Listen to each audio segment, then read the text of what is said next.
आज हम पढ़ेंगे इफ़ेक्ट्स ऑफ करंट के बारे में।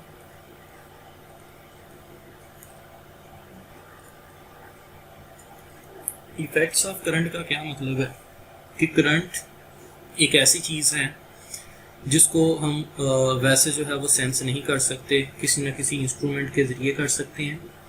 अब करंट जो है इसको अगर हमने सेंस करना हो या पता लगाना हो कि किसी भी सर्किट के अंदर क्या करंट जो है वो प्रोड्यूस हो रहा है या नहीं हो रहा, और अगर प्रोड्यूस हो रहा है तो उसके नतीजे में वो क्या क्या अपना असर जो है वो छोड़ रहा है, तो उस चीज़ को हम जो है वो इफ़ेक्ट्स ऑफ करंट कहते हैं।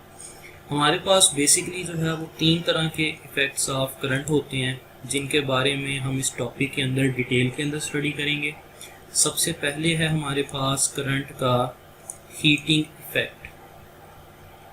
दूसरा जो करंट का इफेक्ट होता है इसको हम कहते हैं करंट का मैग्नेटिक इफेक्ट, और तीसरा है हमारे पास करंट का केमिकल इफेक्ट। इसका मतलब ये हुआ कि करंट जब किसी भी वायर या किसी भी मीडियम के अंदर से गुजरेगा तो ये 3 तरह के इफेक्ट्स जो है वो प्रोड्यूस करेगा, और हम इन तीनों इफेक्ट्स को जो है वो यहाँ पे बारी बारी डिटेल के अंदर देखेंगे। तो सबसे पहले जो है वो हम स्टार्ट करते हैं पहले इफेक्ट से, यानी कि करंट के हीटिंग इफेक्ट से। करंट का हीटिंग इफेक्ट जो है ये क्या है कि जब भी हम करंट को किसी भी मेटेलिक वायर के अंदर से पास करते हैं तो इलेक्ट्रॉन्स की मोशन की वजह से जो है वो करंट फ्लो करता है, क्योंकि हमने ये पढ़ा था कि कोई भी मेटेलिक कंडक्टर जो है उसके अंदर जो चार्ज कैरियर्स हैं वो इलेक्ट्रॉन्स होती हैं या फिर ये इलेक्ट्रॉन्स होते हैं। अब क्या होगा कि ये फर्ज करें कि हमारे पास कोई भी एक वायर है, ये हमने एक मेटेलिक वायर जो है वो ले ली, और इसके अंदर ये इलेक्ट्रॉन्स जो हैं इनकी वजह से करंट जो है वो फ्लो कर रहा है। हमने इसके साथ जो है वो एक बैटरी अटैच कर दी, और बैटरी के अटैच करने से इसके अंदर से ये इलेक्ट्रॉन्स की मदद से करंट फ्लो हो रहा है। अब देखिए कि इसके अंदर एटम्स भी पाए जाते हैं, तो क्या होगा कि ये एटम्स जो हैं जब ये इलेक्ट्रॉन गुजरेंगे तो ये कंटिन्यूसली जो है वो एटम्स के साथ कोलाइड करेंगे। एटम्स के साथ कोलाइड करने की वजह से क्या होगा कि रेजिस्टेंस प्रोड्यूस होगी, और रेजिस्टेंस की वजह से फ्रिक्शन प्रोड्यूस होगी। उस रेजिस्टेंस की वजह से जो फ्रिक्शन प्रोड्यूस हो रही है, उस फ्रिक्शन की वजह से जो है वो हीट प्रोड्यूस होगी, क्योंकि आप सबको पता है कि जब भी किसी जगह पे फ्रिक्शन प्रोड्यूस होती है तो फ्रिक्शन के नतीजे में जो है वो हीट प्रोड्यूस होती है, यानी कि रगड़ के नतीजे में। तो यहाँ पे भी एग्जैक्टली वही काम हो रहा है कि यहाँ पे फ्रिक्शन की वजह से जो है वो हीट प्रोड्यूस होगी, और इसको हम कहते हैं करंट का हीटिंग इफेक्ट। यानी कि उस हीट की वजह से क्या होगा कि वो वायर या वो कंडक्टर जो है वो थोड़ी देर के बाद जो है वो गर्म होना शुरू हो जाएगा, यानी कि उसके अंदर हीट जो है वो प्रोड्यूस होनी शुरू हो जाएगी। तो ये जो करंट का हीटिंग इफेक्ट है, ये मेनली समझने के लिए आप लोगों को जो है ये पता होना चाहिए कि इलेक्ट्रॉन्स की कोलिजन होती है एटम के साथ, और जब उनकी एटम्स के साथ कोलिजन होगी तो उस कोलिजन के नतीजे में क्या होगा कि एटम्स जो हैं वो इलेक्ट्रॉन्स के पाथ को रोकने की कोशिश करेंगे, जिसके नतीजे में रेजिस्टेंस प्रोड्यूस होगी। रेजिस्टेंस की वजह से क्या होगा कि जब वो एक दूसरे के साथ टकराएंगे तो रगड़ की कुव्वत की वजह से फ्रिक्शन प्रोड्यूस होती है, और उस फ्रिक्शन की वजह से फिर क्या प्रोड्यूस होती है, हीट प्रोड्यूस होती है। और इस हीट को हम जो है वो शो कर सकते हैं H के साथ, और इसका फार्मूला होता है I² multiplied by R multiplied by T। तो ये हमारे पास जो फार्मूला है, इस फार्मूला को हम जॉल्स लॉ की सूरत में भी डिस्क्राइब कर सकते हैं। इसके अंदर जो है वो हमें क्या क्या चीज़ें नज़र आ रही हैं। H जो है ये इसके अंदर हीट को शो कर रहा है, I जो है ये शो कर रहा है मैग्नीट्यूड ऑफ करंट को, R जो है ये शो कर रहा है रेजिस्टेंस को जो उसके नतीजे में प्रोड्यूस हो रही है, और T जो है इसके अंदर ये हमारे पास टाइम। तो यहाँ पे आपको इस फार्मूला के अंदर क्लियरली नज़र आ रहा है कि जितना करंट ज़्यादा गुजारेंगे उतनी ही हीट ज़्यादा प्रोड्यूस होगी, यानी कि करंट ज़्यादा गुजारने से रेजिस्टेंस ज़्यादा होगी, और उसके नतीजे में क्या होगा कि उसके अंदर जो हीट प्रोड्यूस हो रही है वो भी ज़्यादा होगी।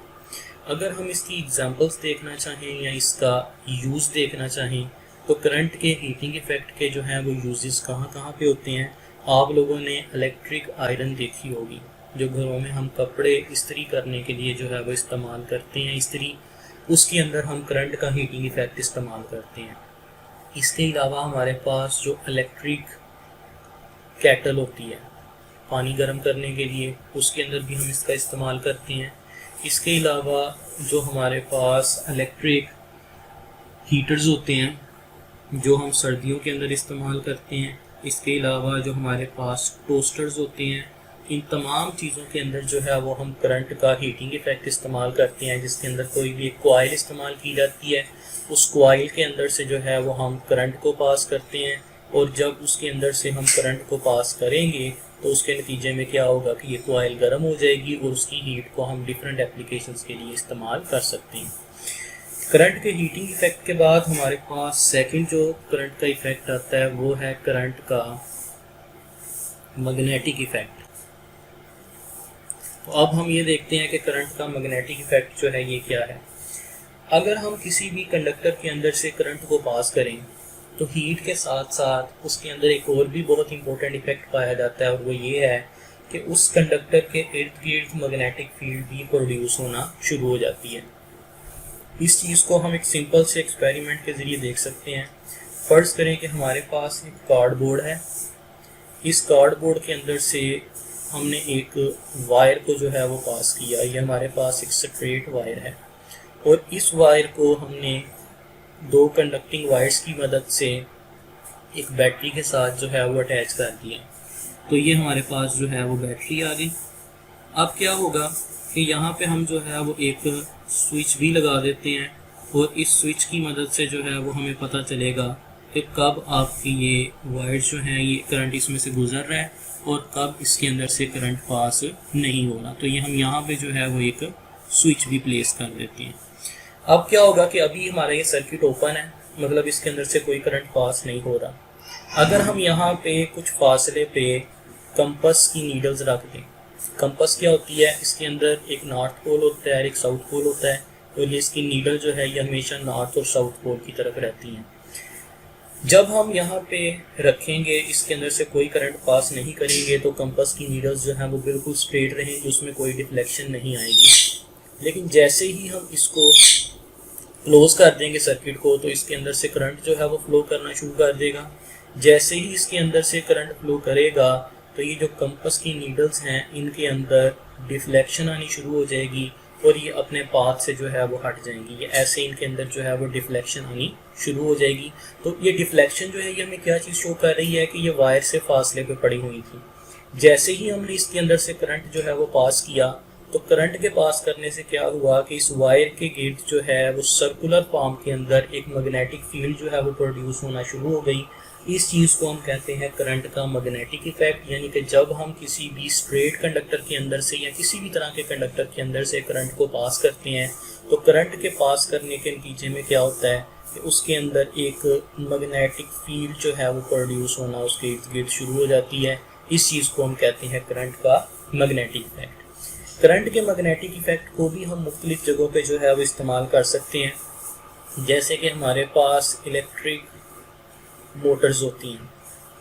इलेक्ट्रिक मोटर की जो कॉइल्स हैं उसके अंदर जो है वो हम इस्तेमाल करते हैं करंट के मैग्नेटिक इफेक्ट को। इसके अलावा जो है वो और भी हमारे पास काफ़ी ज़्यादा मशीन्स होती हैं जिसके अंदर हम करंट के मैग्नेटिक इफेक्ट को इस्तेमाल करते हैं। तीसरा जो हमारे पास करंट का इफेक्ट है वो आता है करंट का केमिकल इफेक्ट। करंट का केमिकल इफेक्ट जो है ये क्या है कि कुछ स्पेशल टाइप ऑफ सॉल्यूशंस के अंदर, जिनको हम इलेक्ट्रोलाइटिक सॉल्यूशंस कहते हैं, उसके अंदर से जब हम करंट को पास करते हैं तो उनकी आयोनाइजेशन हो जाती है, मतलब उनके आयंस जो हैं वो अलग अलग हो जाते हैं। इस चीज़ को हम कहते हैं करंट का केमिकल इफेक्ट। करंट के केमिकल इफेक्ट को समझने के लिए हम यहाँ पे जो है वो एक डायग्राम ड्रा करेंगे और उसके नतीजे में हमें करंट का केमिकल इफेक्ट जो है वो पता चल सकता है। फर्ज करें कि हमारे पास एक बर्तन है। इस बर्तन को नाम दिया जाता है वोल्टामीटर का। इसके अंदर हमने क्या किया कि कोई भी इलेक्ट्रोलाइट का सॉल्यूशन जो है उसको फिल कर दिया। लेट्स से हमारे पास कॉपर सल्फेट का सॉल्यूशन है।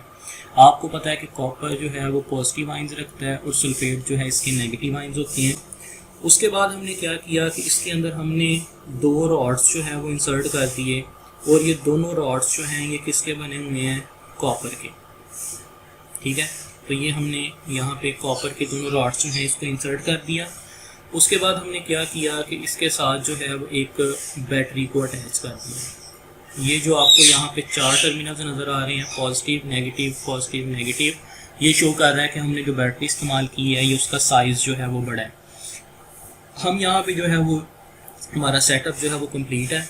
ये जो हमने इसके अंदर सॉल्यूशन इस्तेमाल किया है इसको इलेक्ट्रोलाइट का सॉल्यूशन कहते हैं। ये जो हमने दोनों इस्तेमाल किए हैं इनको हम इलेक्ट्रोड्स कहते हैं, जिसमें से जिसके ऊपर पॉजिटिव होता है इसको हम एनोड कहेंगे। तो ये वाला जो है ये एनोड है, और जो दूसरा है उसको हम नाम देंगे कैथोड का, जो कि नेगेटिव टर्मिनल के साथ जुड़ा होता है। और ये पूरे का पूरा जो प्रोसेस है, इस प्रोसेस को जो है वो हम नाम देते हैं इलेक्ट्रोलाइसिस का। तो ये हमारे पास जो है वो इलेक्ट्रोलाइसिस का प्रोसेस है। अब इसमें देखें कि क्या होगा। इसका केमिकल रिएक्शन जो है वो लिखना सबसे पहले ज़रूरी है। जैसे ही हम इसके अंदर से करंट गुजारेंगे तो करंट के केमिकल इफेक्ट की वजह से ये क्या होगा कि जो इसके अंदर कॉपर सल्फेट का सॉल्यूशन है, जिसमें कॉपर के पॉजिटिव आइंस हैं और सल्फेट के नेगेटिव आइंस हैं, ये दोनों जो हैं ये डिज़ोल्व हो जाएंगे। और सबसे पहले क्या होगा कि जो कॉपर के पॉजिटिव आइंस हैं ये मूव करेंगे कैथोड की तरफ, क्योंकि कैथोड पे नेगेटिव चार्ज है और कॉपर के ऊपर पॉजिटिव चार्ज है।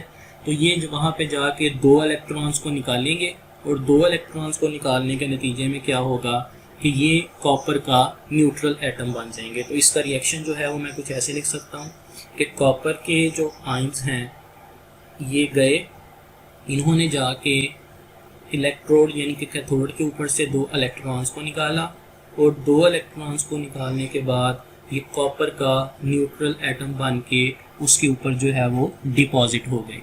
यानी कि ये यहाँ पे कॉपर जो है वो इस कैथोड के ऊपर डिपॉजिट होना शुरू हो जाएगा। अब जब कॉपर यहाँ पे डिपॉजिट होना शुरू हो जाएगा तो जाहिर सी बात है कि इस सॉल्यूशन के अंदर से कॉपर की मिकदार कम होना शुरू हो जाएगी।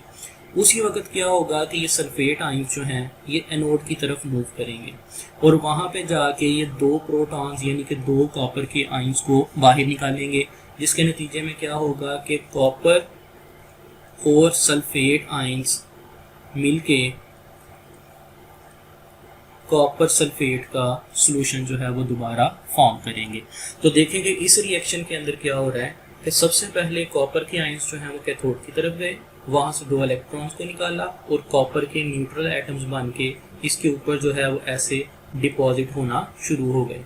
जब यहाँ पे कॉपर की तादाद में कमी हुई तो सल्फेट आइंस जो हैं वो एनोड की तरफ गए, उन्होंने वहाँ से कॉपर को निकाला, और इस सॉल्यूशन की कंसंट्रेशन जो है वो दोबारा क्या हो गई, सेम हो गई। तो ये जो हमारे पास प्रोसीजर है, इस प्रोसीजर को हम कहते हैं इलेक्ट्रोलाइसिस। तो जैसे जैसे जो है वो इलेक्ट्रोलाइसिस का प्रोसेस जो है वो होता रहेगा, वैसे वैसे कॉपर जो है वो जाके कैथोड के ऊपर डिपॉजिट होता रहेगा, और इस कैथोड की डिपॉजिट होने की वजह से हम उसको जो है वो कहाँ पे इस्तेमाल कर सकते हैं, हम इसको इस्तेमाल करते हैं इलेक्ट्रोप्लेटिंग के अंदर। इलेक्ट्रोप्लेटिंग का फिनोमिना क्या होता है, आप लोगों ने अक्सर सुना होगा कि गोल्ड वाटर जो है वो किसी भी मेटल के ऊपर चढ़ाया जाता है, यानी कि किसी भी चीप मेटल के ऊपर, सस्ती मेटल के ऊपर एक एक्सपेंसिव मेटल जो है उसकी लेयर को चढ़ाया जाता है। तो किसी भी सस्ती मेटल के ऊपर एक एक्सपेंसिव मेटल की जो लेयर चढ़ाते हैं उसको हम कहते हैं इलेक्ट्रोप्लेटिंग करना। जैसे कि किसी भी कॉपर की वायर के ऊपर या कॉपर के ऊपर जो है वो सोने का पानी जो है वो चढ़ाया जाता है, तो वो जिस प्रोसेस के ज़रिए चढ़ाया जाता है उसको जो है वो हम कहते हैं इलेक्ट्रोलाइसिस। उसमें क्या किया जाता है कि जो जिसके ऊपर आपने उसको चढ़ाना होता है वो आप जो है वो कैथोड बना लेंगे, और आपने गोल्ड का जो है वो सॉल्यूशन यहाँ पे बना देना है। गोल्ड जो है वो क्या होगा कि उसके कैथोड के ऊपर जाके डिपॉजिट होना शुरू हो जाएगा। तो इस तरह से हम उसकी एक लेयर जो है उसके ऊपर चढ़ा सकते हैं। तो ये हमारे पास जो है वो 3 तरह के इफ़ेक्ट्स ऑफ करंट थे, जिसमें था हमारे पास हीटिंग इफ़ेक्ट, मैग्नेटिक इफ़ेक्ट और केमिकल इफ़ेक्ट।